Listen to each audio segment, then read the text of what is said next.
अब मैं आपको एक ऐसी किताब के बारे में बताना चाहता हूं जिसे देश के हर उस नागरिक को जरूर पढ़ना चाहिए जिसे राजनीति में जरा भी दिलचस्पी है, जिसे भारत की राजनीति में कुछ जानने की इच्छा है। इस किताब का नाम है द प्रेसिडेंशियल ईयर्स 2012 टू 2017 और ये किताब लिखी है पूर्व राष्ट्रपति प्रणब मुखर्जी ने। ये मेरे हाथ में है आज ये किताब। मंगलवार को ही ये किताब रिलीज हुई है, यानी कल।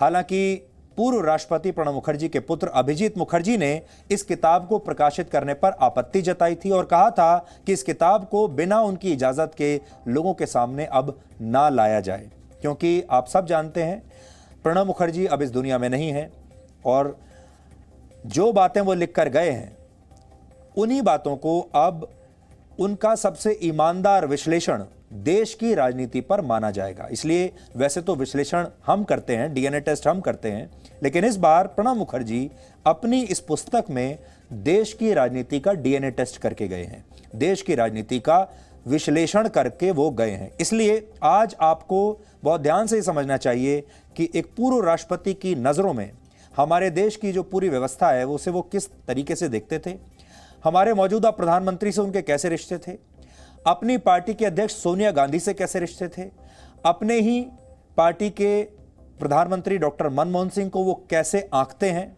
और इस देश में जो अलग अलग विभिन्न बड़े बड़े फैसले लिए गए हैं उन पर उनकी राय क्या है। हम जानते हैं आप में से ज्यादातर लोगों के पास इस किताब को पढ़ने का समय होगा ही नहीं और बड़ी किताब है, आप शायद पढ़ भी नहीं पाएंगे। इसलिए आपका काम आसान करने के लिए हमने इस किताब को पढ़ लिया है और हम आपको इस किताब के बारे में लगातार बताते रहेंगे। और जब मैंने इस किताब को पढ़ा तो मुझे इसमें 5 साल में देश की कई बड़े फैसले और घटनाओं पर बहुत अच्छी जानकारी मिली। उनमें से 7 बड़ी बातें मैं आज आपके सामने शेयर करना चाहता हूं। ये 7 बड़ी बातें अगर आपने शेयर कर ली तो फिर आपको समझ में आ जाएगा कि प्रणब मुखर्जी ने क्या कहने की कोशिश की है। और इन बातों को सुनने के बाद देश की राजनीति, सरकार और कुछ प्रमुख व्यक्तियों के बारे में आपका नजरिया बदल भी सकता है। इसलिए ये किताब मैं लेकर आया हूं। अब हम आपको सामने इस किताब को पढ़ते हैं। सबसे पहले आपको इस किताब के पेज नंबर 20 और 21 पर लिखी गई बात मैं बताना चाहता हूं। इसमें कांग्रेस अध्यक्ष सोनिया गांधी के नेतृत्व पर प्रणब मुखर्जी ने सवाल उठाए हैं। अब आप खुद सोचिए कि प्रणब मुखर्जी जीवन भर कांग्रेस पार्टी में रहे और उन्होंने सोनिया गांधी के नेतृत्व क्षमता पर सवाल उठाया है। पेज नंबर मैंने जो आपको बताया, पेज नंबर 20। अब मैं खोजता हूं पेज नंबर 20 कहां पर है, ये देखिए।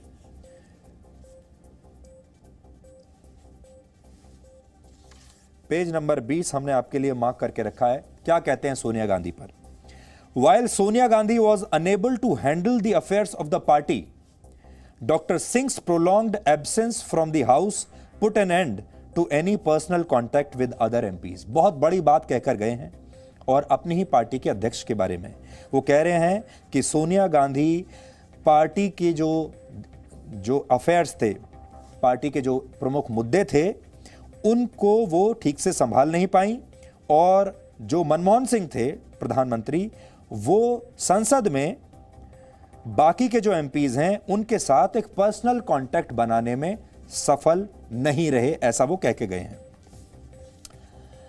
वर्ष 2004 में मनमोहन सिंह को प्रधानमंत्री की कुर्सी तोहफे में कैसे मिली, इस पर भी उन्होंने बताया, लेकिन उससे पहले मैं आपको बताता हूं पेज नंबर 21 पर उन्होंने क्या लिखा है। देखिए, I believe that the leadership of a party in times of crisis has to evolve a different approach. If I had continued in the government as finance minister, I would have ensured Mamta's continuity in the coalition. Similarly, Maharashtra was handled badly, partly due to decisions taken by Sonia Gandhi. I would have brought back Shivraj Patil or Sushil Kumar Shinde, considering the dearth of a strong leader from the state like Vilas Rao Deshmukh. I don't think I would have allowed the state of Telangana to be created. I firmly believe that my presence in active politics would have ensured that the Congress wouldn't have faced the drubbing it received in 2014 general elections. इसको आप एक बार समझने की कोशिश कीजिए उन्होंने क्या लिखा है। वो कहते हैं कि जब किसी पार्टी में कोई क्राइसिस होता है और संघर्ष का जब समय होता है तो पार्टी को अलग अप्रोच अपनानी चाहिए, अलग रास्ता अपनाना चाहिए, जो कि कांग्रेस ने नहीं किया, ये कह रहे हैं। फिर वो कहते हैं कि अगर मैंने सरकार में वित्त मंत्री के तौर पर आगे अपनी सेवाएं जारी रखी होती तो मैं ममता बनर्जी को यूपीए की कोalition में मैं ये इंश्योर करता कि ममता बनर्जी यूपीए से बाहर ना जाती और हमारे साथ ही रहती। इसी तरीके से वो कह रहे हैं कि महाराष्ट्र को भी कांग्रेस पार्टी ने अच्छी तरह से हैंडल नहीं किया और महाराष्ट्र को लेकर सोनिया गांधी ने गलत फैसले लिए और इसीलिए महाराष्ट्र हाथ से निकल गया। वो कह रहे हैं कि जब महाराष्ट्र में नेतृत्व की कमी थी विलासराव देशमुख के जाने के बाद, तो अगर वो होते तो वो शिवराज पाटिल को या तो वापस लाते और या फिर सुशील कुमार शिंदे जैसे नेता को वापस लाते।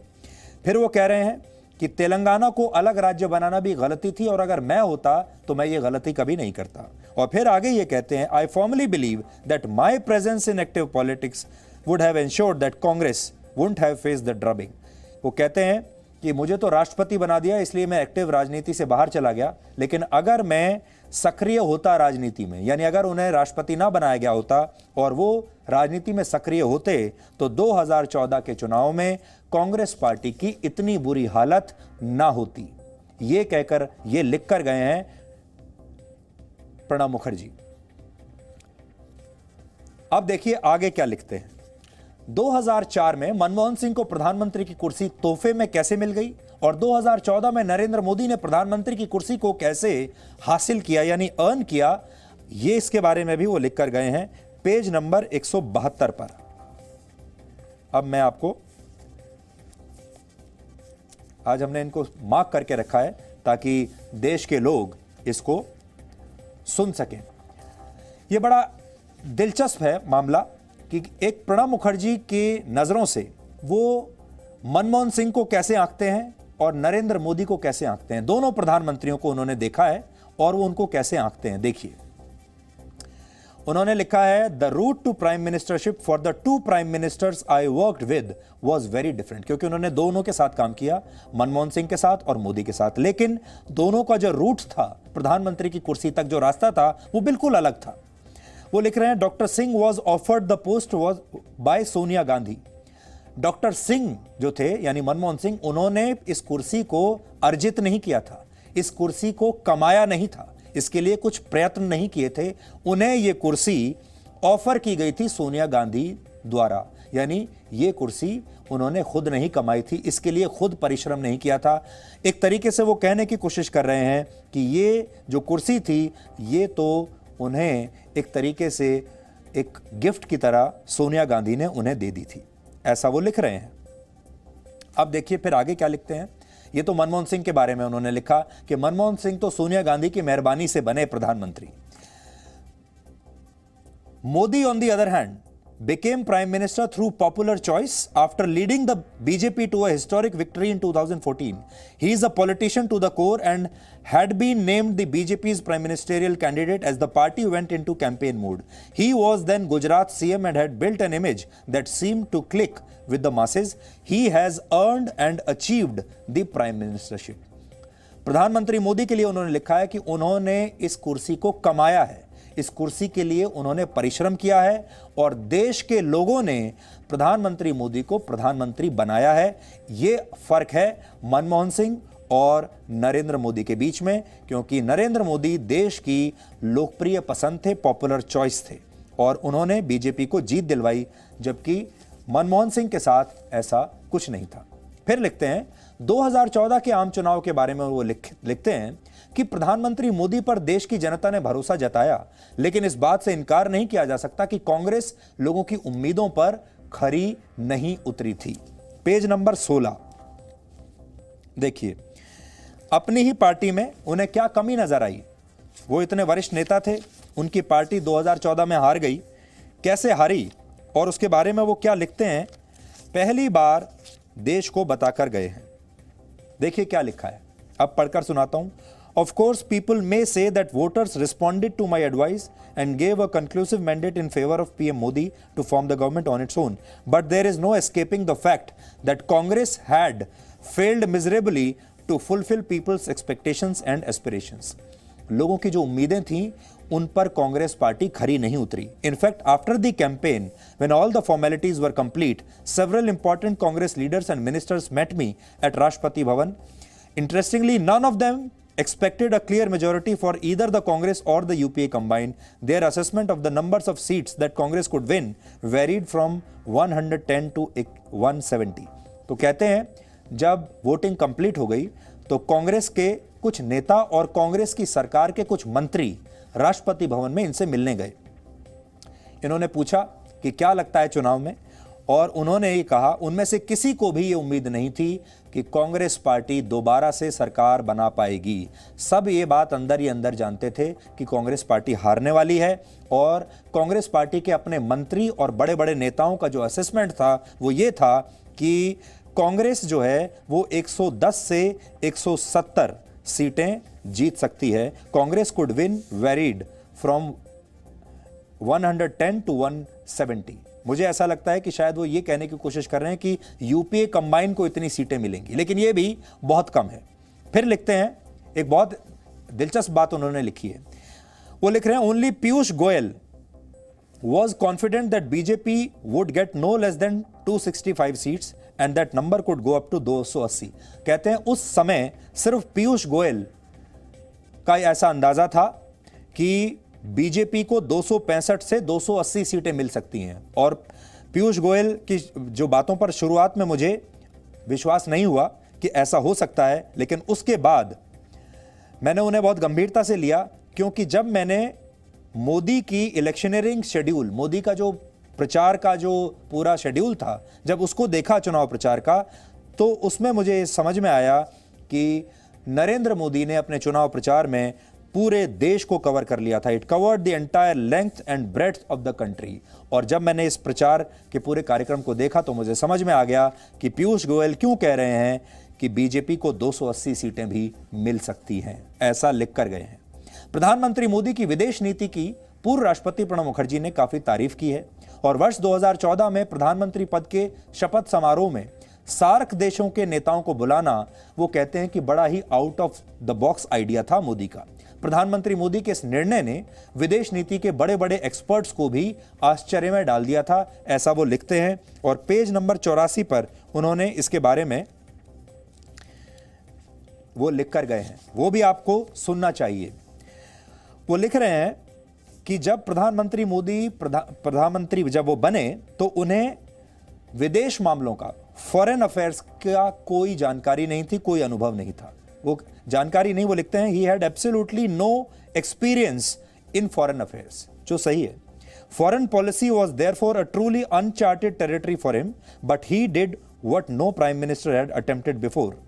उन्होंने वो सब किया जो इससे पहले किसी प्रधानमंत्री ने करने की कोशिश भी नहीं की थी. उन्होंने सार्क देशों के नेताओं को और हेड्स ऑफ द गवर्नमेंट्स को अपनी ओथ टेकिंग सेरेमनी में बुलाया.